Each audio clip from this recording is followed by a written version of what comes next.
All right, so welcome to Morning Tea on day 2 of Bauman Winter Wellness Week. We're very happy to be joined by Michelle Pierce-Hamilton, who has a presentation for us on morning tea. Welcome, Michelle. Thank you for being with us. And could you share with us just a little bit about yourself? Yeah, sure. Thank you so much, Dr. B, and for everyone at Bauman Wellness. I'm just really honored to come back and do a tea meditation with you again, morning tea. So I am a registered holistic nutritionist as well as a professional tea sommelier, and I'm also a project management professional. So I wear many hats. And curiously, they all fit together very, very nicely. I'm sitting here right now. I'm coming to you live from my tea lounge in London, Ontario, Canada. This is my peaceful, and I'm delighted to come and just share this session with you. It's been a little bit crazy here in Canada, or in Ontario in particular, over the last 24 hours, because and I'm sure you're experiencing this wherever you are in the world, that we have a lot of different COVID restrictions that have been coming and going over time, and we happen to be in a wave where it's come around again. So this is a very poignant time where we need to remember our practice of mindfulness. We need to remember to care for ourselves and one another, and that is our way through that. The only energy that we can control is ours. So I need to, before I go into telling you a little bit more, I apologize. I'm getting a low battery message here. So just bear with me 1 second. Yeah, I do hope that you have a cup of tea in front of you. And it doesn't really matter when you do this, whether it is tea, whether it's coffee, kombucha, whatever your favorite beverage is. But we would hope that you would do a health-giving ritual with a beverage that is very, very healthy, and going to give something to your body as well as your spirit. So sorry for that short interruption. It is that kind of time where, even I'm a little bit frazzled this morning with the news last night and having a business, and I do work in healthcare. So I was sharing with the group just before that, it was a reminder to me about taking control of your thoughts and your mind. So we have a choice in every moment, whether we surrender to the conscious mind or the unconscious mind. And our unconscious mind, we know in neuroscience, is the one that is very fast acting. It is our response to a stimulus, and our brain is very good at reacting to those moments, and it stimulates all kinds of response, raises in hormones, adrenaline, etc. But it's when we take the moments to breathe and control our thoughts intentionally that we actually use our conscious mind. So our conscious mind is slower acting, and it is the mind that we have to take control of our own volition. And I was doing a lot of this yesterday as news was coming out about new restrictions where I live here in London, Ontario. As I have my own concerns as a small business owner, as a part-time healthcare worker, that, it's never very comfortable to hear that news. And you see people struggling for so many reasons, because this has been a very long drawn out pandemic for all of us. And for some people, the suffering has been more intolerable than for others. And all of us that are conscious and caring beings, we're impacted by seeing that in others as well as in ourselves. So I had to pour my tea more slowly yesterday, practice some of these rituals just in my everyday moments, and turning them into a moment to breathe and to meditate and to say mantras to myself of gratitude. And that's really what this is all about. Mindfulness meditation and using tea in meditation is something that a tradition that we borrow from Buddhism, and I'm sure many other cultures as well, but it's certainly prevalent in the West because of Thich Nhat Hanh, who brought mindfulness to us from the time when he was exiled from Vietnam. But one of the things that I find, really relevant to this moment that I've heard Thich Nhat Hanh speak about, and it's the fact that learning mindfulness and practicing mindfulness is not for the moments when you're in a perfectly silent room, wearing your, your most beautiful linens and lighting candles and feeling all spiritual, and where it's easy to tune out the world around you and everything is good. I mean, anybody can find that peaceful moment in that type of environment. The trick with mindfulness and making it part of your experience when you need it most is being able to bring yourself to that place despite chaos, despite the sound of sirens whizzing by outside your window, or the dog barking, or in this case, it could be somebody knocking on the door of my shop and wanting to come in. We've asked them to stay out for the hour that we're here, but it could happen, right? So that is the trick. The trick is to allow the world to go on around you, but to still be able to find that peace within yourself and create peace within your spirit when it's hard to find. So let's just, in that spirit, take a moment right now. And I'm not sure if you can hear the music we have some beautiful Tibetan bells going on in our sound system right now.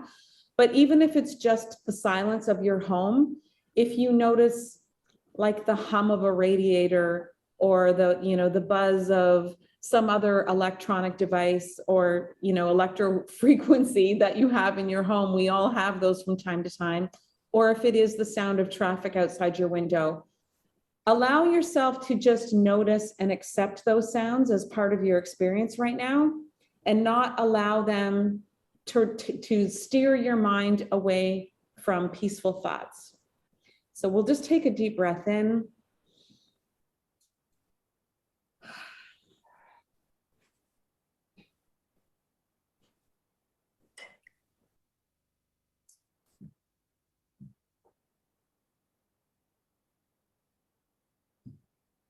All right, and I have a Tibetan bowl that I sometimes bring this out to begin my tea ritual when I have had a particularly unsettled spirit before, because the sound and the tone can help raise the vibration in the room.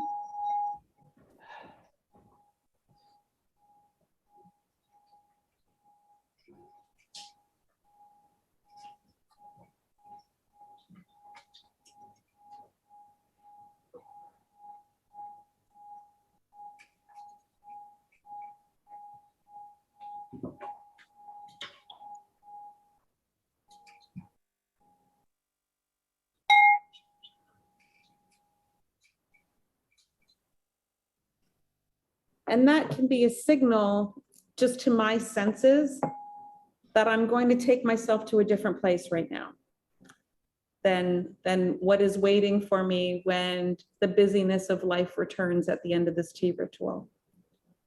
So I do want to invite you, with whatever you have in your cup, to join me, and I'm going to steep a tea for you, and I'm using a different set than I did in our last video. This is a Japanese set. Last time I was using, I did use a Japanese tea bowl, but I was using Chinese gongfu as well.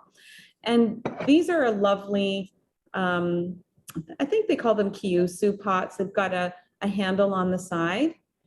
And what's really fun about using this type of teaware is this is perfect. This particular set's perfect for tea for one.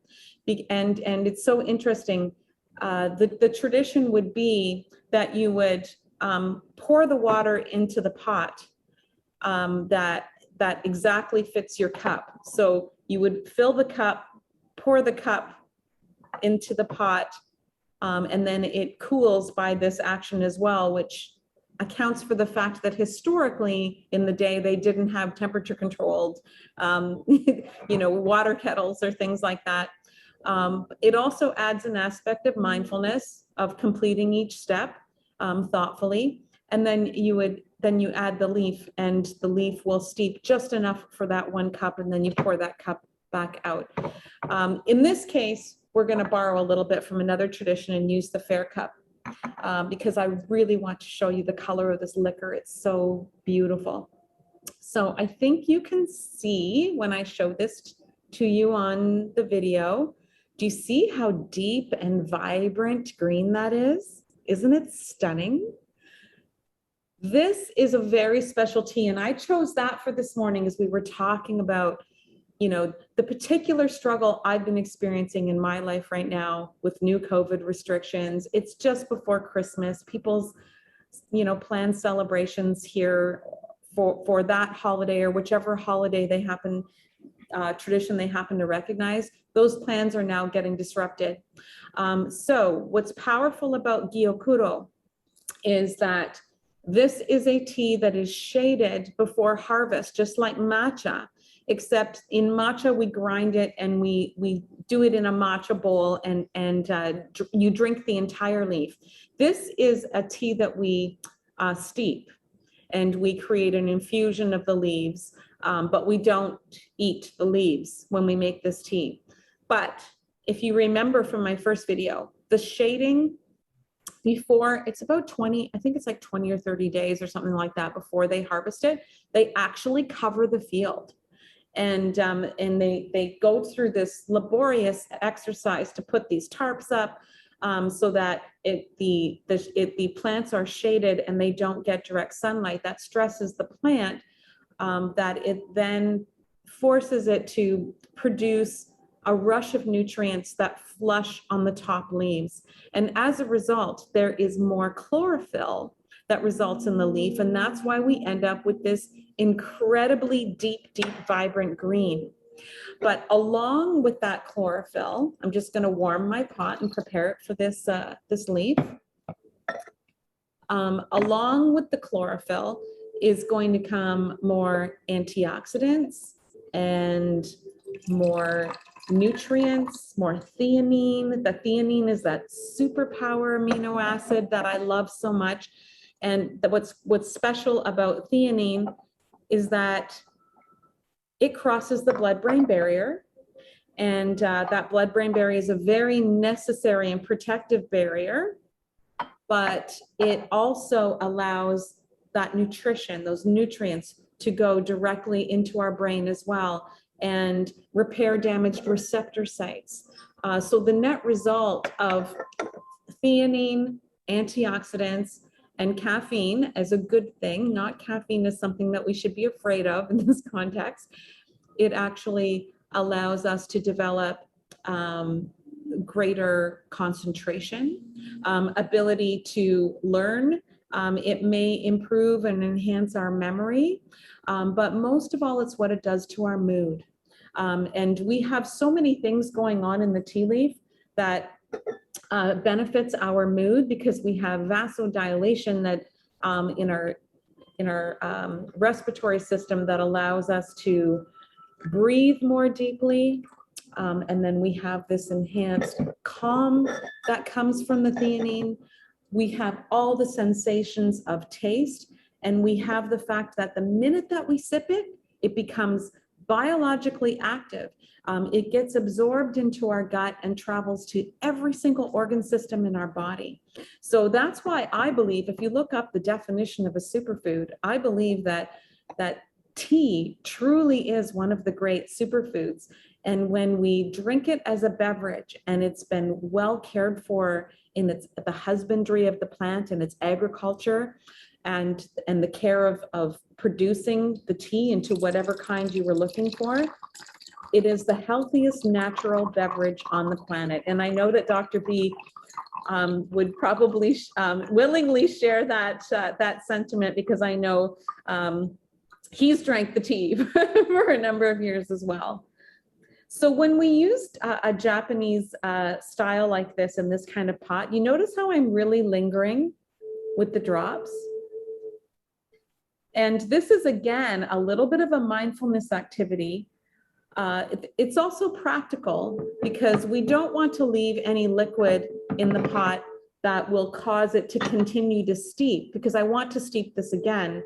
Because if I was careless and there was still liquid in there, my second cup would be far too bitter. But I don't know if you can appreciate this over Zoom, how stunning and vibrant and green it is. And let me just describe the smell of this wet leaf to you. Because it is so fresh, and this is part of a function of the shading when it's being produced. It is such a deep vegetal, but it's the youngest shoots on the very, very top of the plant. And just the top 2 leaves and the bud have been harvested. So it is also incredibly sweet. So you get this nice, rich vegetal. The theanine will leave like such a softness, and they call it umami, which literally translates as to the word yummy on our palate. It's just, you cannot help but if you mindfully prepared this tea for you at the beginning of your day, or any time in your day for that matter, but particularly in the morning when I need that lift, you cannot help but just feel invigorated. And that's powerful.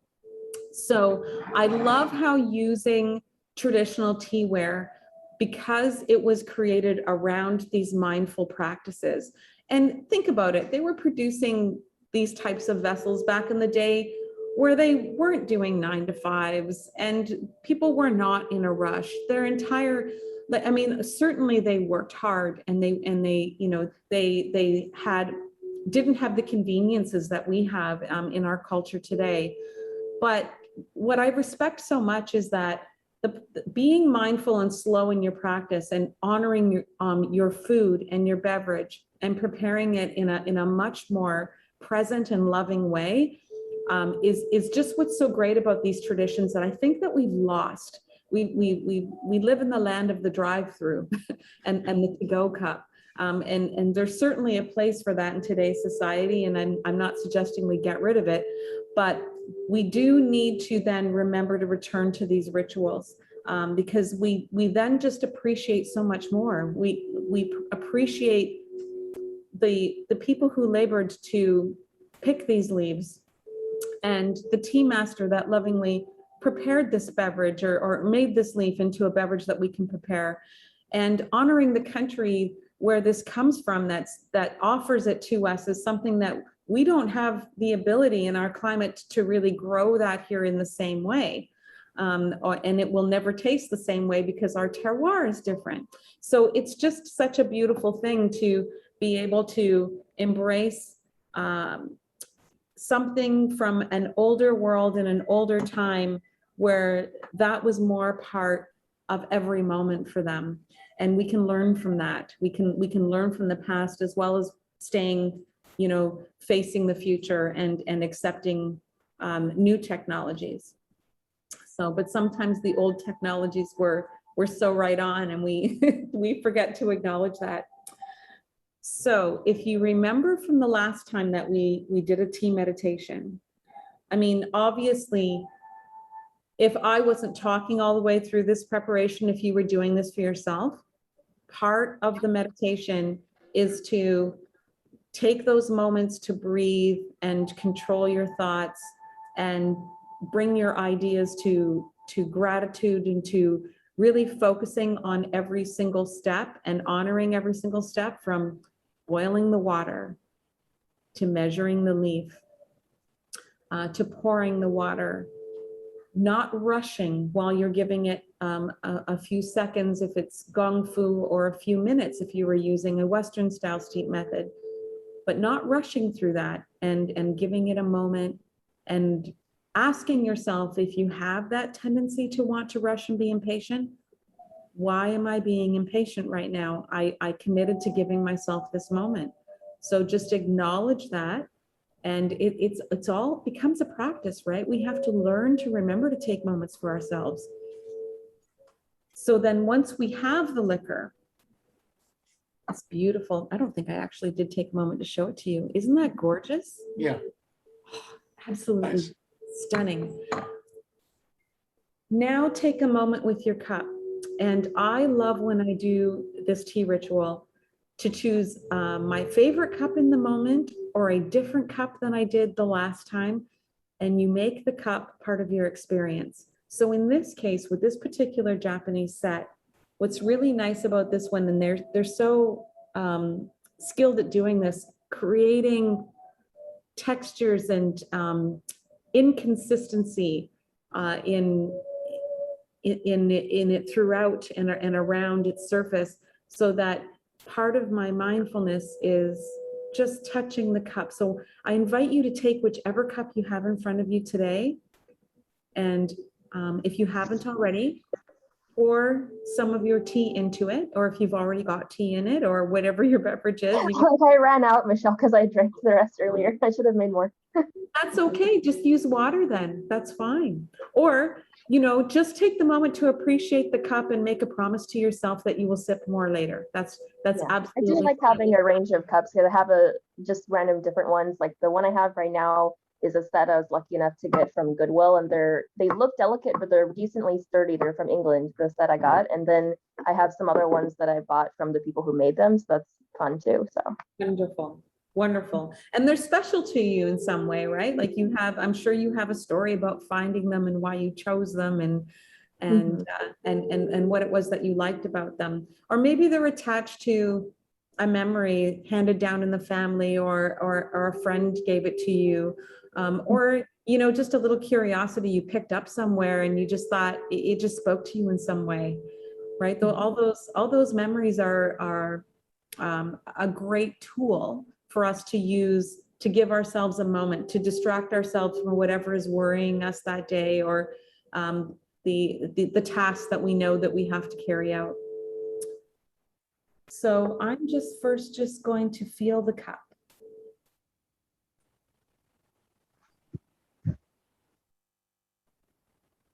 And you can pick it up and turn it around and appreciate it.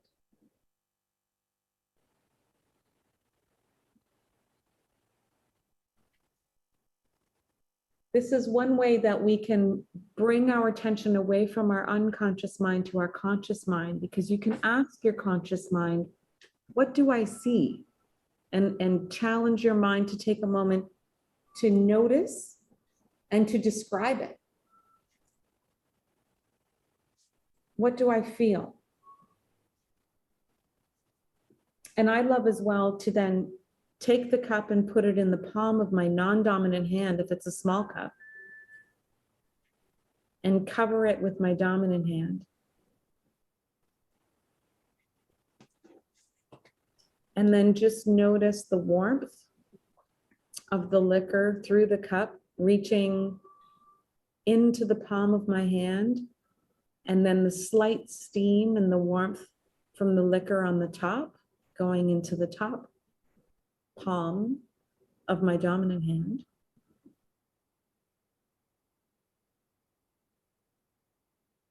And I love to take my mind's eye to the place where this tea was picked.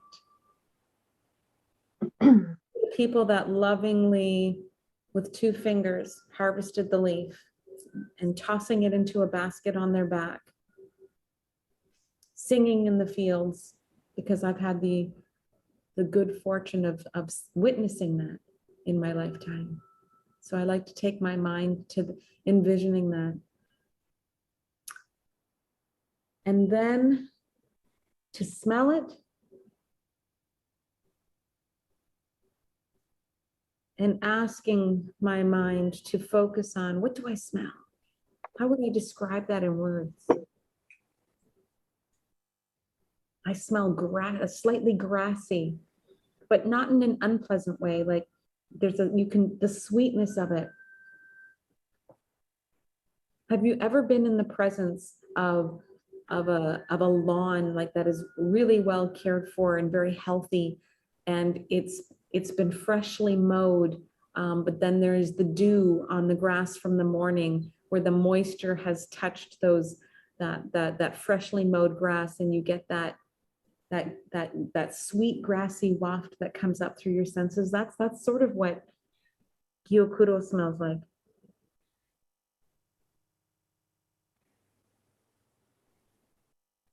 So again, not rushing, forcing yourself to be in a little bit of anticipation and mindful, then you may sip.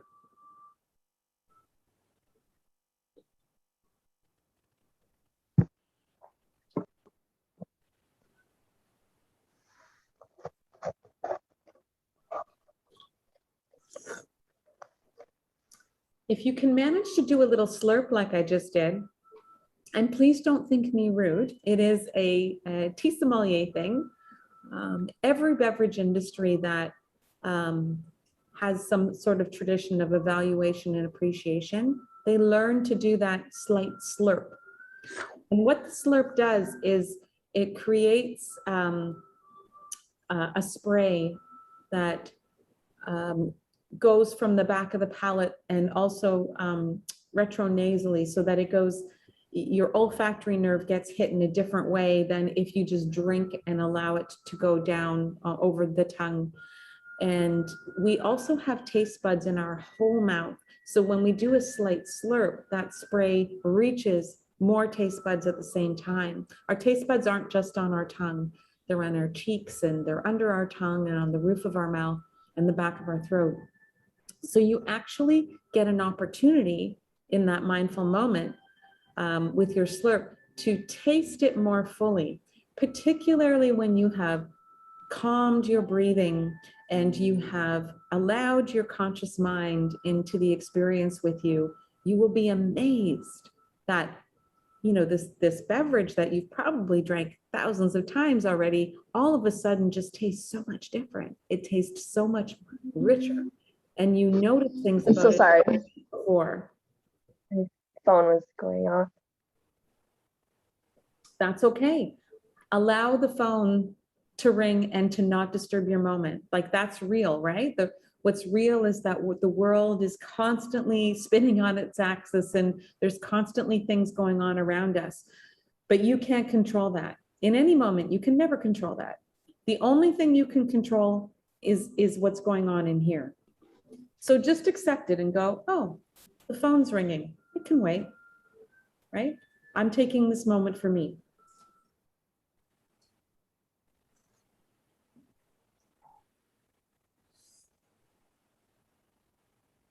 Continue to appreciate.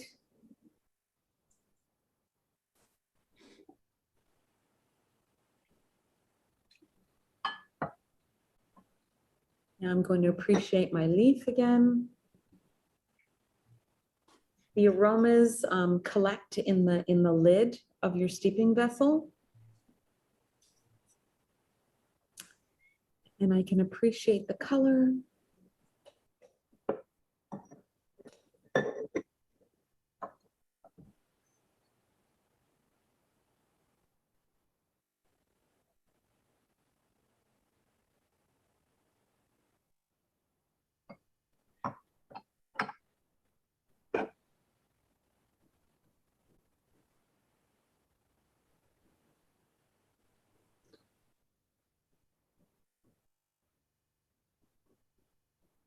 Now, if you've managed to bring yourself to a place of calm and appreciation in this moment, this is a great moment to use your breakfast tea to set up your day. Have you ever heard the expression, how you start determines how you will finish? Well, you have a choice in this moment what you do with this beautiful state you've just created in your mind. So I like to think about gratitude. With everything that's happening in my world right now, I bring my thoughts to, I am so grateful for this cup of tea. I'm so grateful to be here with all of you and to be part of this experience and have an opportunity to share. I'm so grateful for my shop, my family. I have a nice home to live in. I live in a safe place. I have beautiful children. I have the world's greatest dog. There's just, there's so many things to be grateful for. And anything else that is going on in the world right now does not take any of that away from me unless I allow my thoughts to be stolen, to go to fear, to give in to the uncertainty or the frustration. And I can be of much more service to my family and my friends who are struggling with the frustration and the suffering if I can bring my energy to a different place first. So I just love to take this moment to focus on all of that gratitude. Focus on what you can do, not what you can't. Focus on what you have and what you don't have. Focus on all of the possibility and the hope and all of the joyful moments that lie ahead. Just with moments like this and communing with a good friend and someone that you love, or petting your dog or your cat, or watching, a cheesy Christmas movie that is going to make you laugh.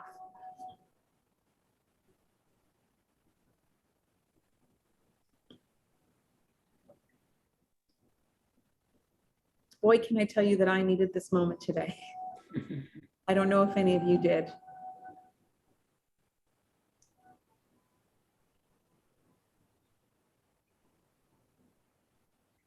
Can we take a moment now that you've all shared in this with me? And I hope this is appropriate, but if you feel comfortable to do so, I'd like everyone to, one at a time, unmute and tell me what you're grateful for in this moment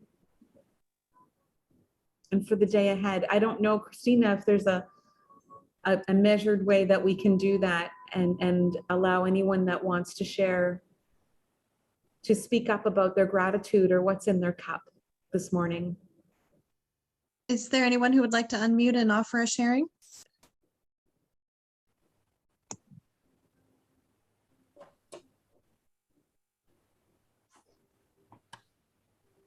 Dr. B?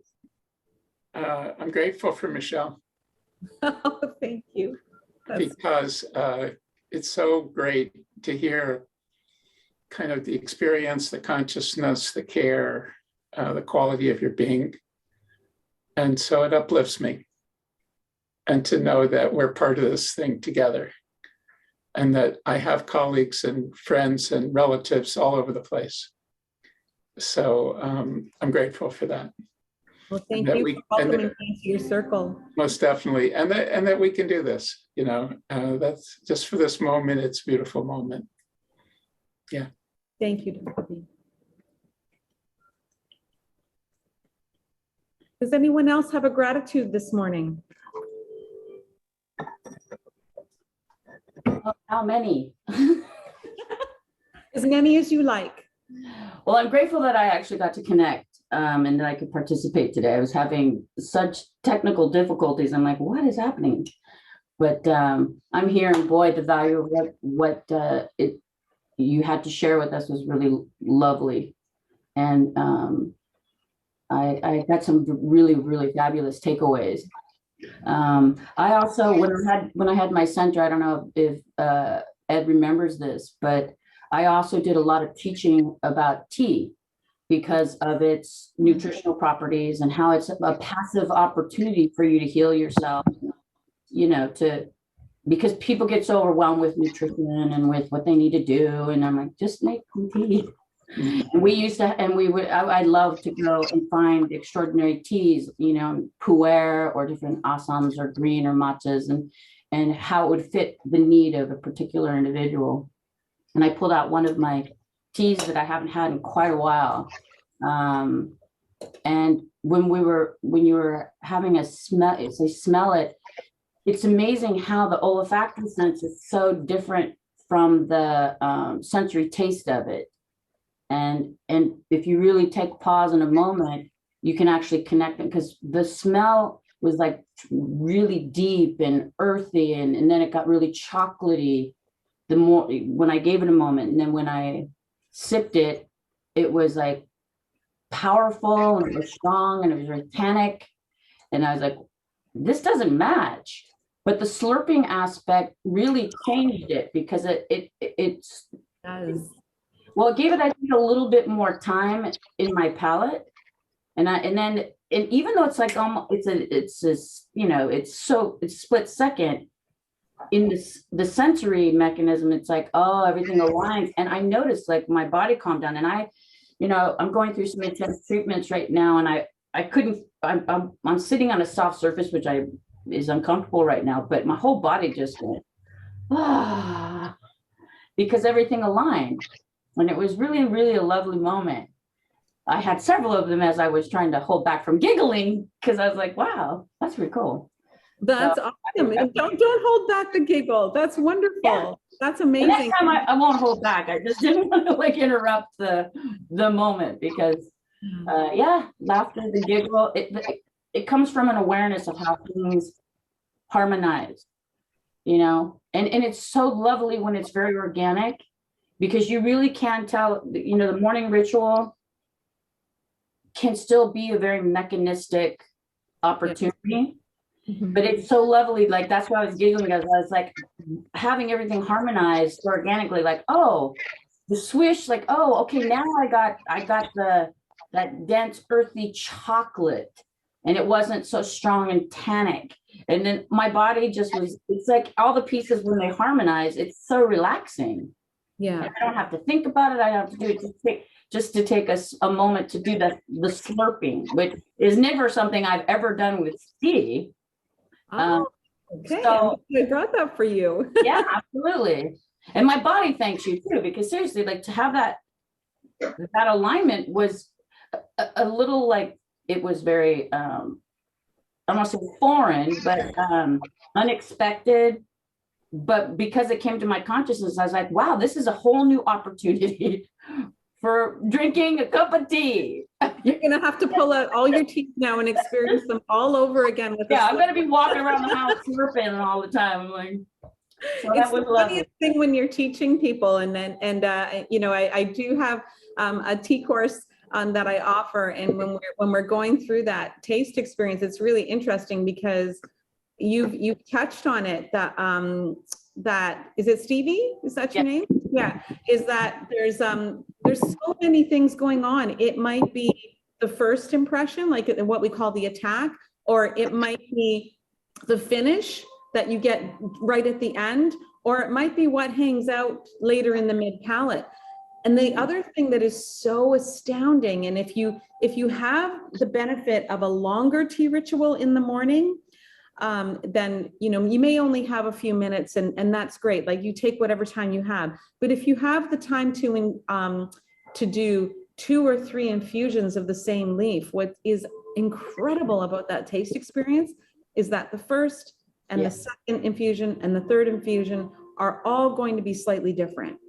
And that's, you know, there's a beautiful way that they put that in the Zen Buddhism. They call it the tea revealing its secrets. And I always find the way, you know, tea is taught by different cultures very telling of that culture. In Western culture, they call it the agony of the leaf. In Eastern culture, they call it the tea revealing its secrets. Like, even just the way it's still kind of, the agony of the leaf is still kind of tragic and beautiful at the same time. However, I much prefer the secret. Yeah, I concur. I would really love to explore the opportunity for a ritual like this to prepare for the evening. Will you be exploring that at all? Well, we sure can. And you know, for the evening, it would be for me anyway, it would be the exact same ritual, but my leaf choice would be different. Right. I'd be choosing something that sets me up for sleep and not such an active mind. And tea from the Camellia sinensis plant doesn't necessarily inhibit one's ability to sleep, but it certainly does contain caffeine that is going to contribute to mental clarity and awareness. Not the same way as it would in a coffee, because we don't metabolize caffeine from tea the same way that we do from a coffee or a cola-based beverage. But I would still intentionally choose something maybe with passion flower or something, or a chamomile or something containing catnip is a really great ingredient in your tea blend, believe it or not, because cats get stoned from catnip, but humans get sleepy. So those are just some ideas. Absolutely. Yeah, Well, but I'm we can like, totally. slow down all the excitement, Stevie. Slow it down. Oh, I love your energy. I love your energy. Well, Yeah, thank you. speaking of getting stoned, I have had a couple people look at me funny when they see the tiny gram scale in my kitchen that is literally for loose leaf tea. They're looking at it like, what are you weighing with that? And you're like, it's tea, not drugs. But anyway. Yeah, You know, some of I have those scales myself. yeah, because some of the loose leaf tea has large enough leaves you can't really easily measure it with a teaspoon anyway. So I have that tiny scale, but it looks a tiny bit odd, I guess, if you're not used to it. But What's in your cup today? I have it's a spring oolong from India. I actually have, well, it wasn't in the same shipment, but I actually recently got around Black Friday time my usual annual huge shipment from India because Michelle was talking about the smell of tea when it's steeping and then when you drink it and the leaves themselves, da da da da. So if you like that kind of thing, this company is really good for that because their website goes into all that ridiculous, level of detail of like, here's what the leaf looks like and what it smells like and what you drink it with and where it was grown and all this kind of thing. And then she was mentioning something about thinking of the people involved in the process, and they do kind of highlight that a little bit too. So it's really interesting. It's just teabox.com if you want to look at it. Teabox.com. Okay. But yeah, that company is based in India, so they basically are just more directly selling what is grown rather than it being sent from like distributor to distributor to distributor, et cetera, before it gets to the grocery store. So it's usually fresher stuff. It's really nice. Absolutely. I 100% concur. And that's the philosophy that we have here in my business as well. And in fact, it's the reason BT's and the Tea Lounge came to be, because when I was learning tea, I was very surprised that as I went around with my own purchasing experience, that people couldn't tell me where the tea they were selling came from. And I don't just mean the country. They couldn't really tell me anything about were the people paid fairly? How was the tea made? Was it hand harvested? Was it machine harvested? What kind of chemicals did they use? So I buy direct as much as possible for those exact same reasons. And so I really appreciate and I'm totally aligned with you on eliminating the distribution, like the steps, as much as possible. You're going to get fresher product, but also if you have that more direct connection, you can have more assuredness to the total, and I call it the total energy of the tea, meaning how were the people treated that labored to produce this for you. And that's incredibly important to me because I value knowing when I'm sipping this tea that I'm not having and creating this incredible experience for myself, but at the expense of somebody else's livelihood. So I like to know that all of the total energy of the tea was fair, and that there was equity and beauty from start to finish of the product. So I hope that's something that if you haven't all thought of that before, that you do put a little bit of mindfulness to that and be a curious consumer with what you're consuming in your cup.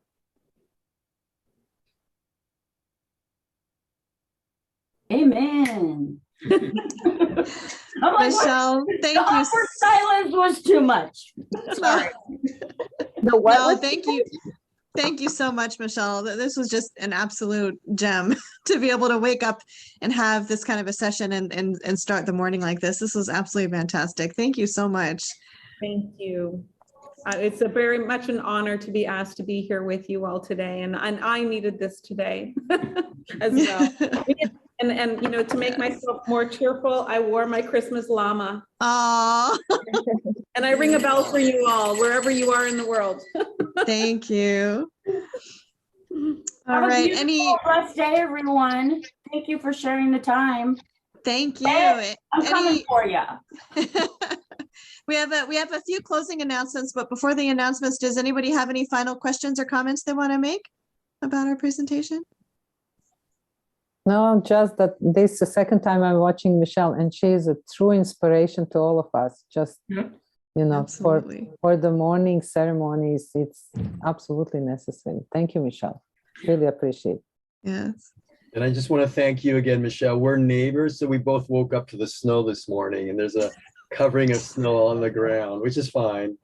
And so hopefully I'll bump into you. We were planning to go down to DC, but we're going to be up here for the next couple of weeks. So if you're in town, I'll bump into you in the summer. Absolutely. I should be here. Thank you so much again, Michelle. Thank you so much. Especially in light We'll of see you all again. this. We'll do more work together for sure. Yes, absolutely. Have a peaceful day, everyone. Thank you. Thank you.